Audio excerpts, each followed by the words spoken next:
رشتہ دار اگر سعودی بینک میں نوکری کرتا ہو تو اس کے گھر دعوت میں جا سکتے ہیں، اگر نہیں جائیں گے تو بہت ناراض ہوگا۔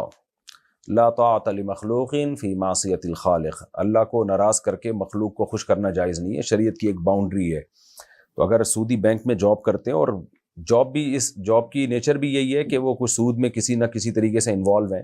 ایک تو جاب ہوتا ہے چوکیدار ہے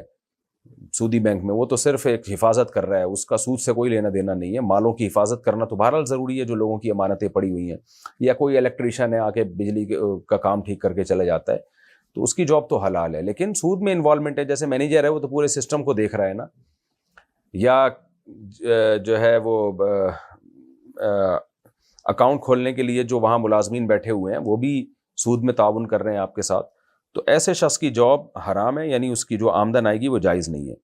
تو اگر کوئی آپ کے ریلیٹیو ایسی جاب کر رہے ہیں اور ان کی زیادہ تر آمدن یہی ہے، تو پھر ان کے ہاں آپ کھانا نہیں کھا سکتے، کیونکہ وہ کھانا ناجائز ہے۔ اور اگر کسی مجبوری سے کھانا پڑ جائے تو آپ ان کو ایک دفعہ بتا دیں تو کافی ہوگا، ہمیشہ بار بار یاد دلانا ضروری نہیں ہے کہ بھئی ہم آپ کے گھر جب بھی کھانا کھائیں گے یا آپ ہمیں جب بھی کوئی گفٹ دیں گے تو ہم اتنے پیسے صدقہ کریں گے، ہم نے پہلے سے یہ نیت کر لی ہے،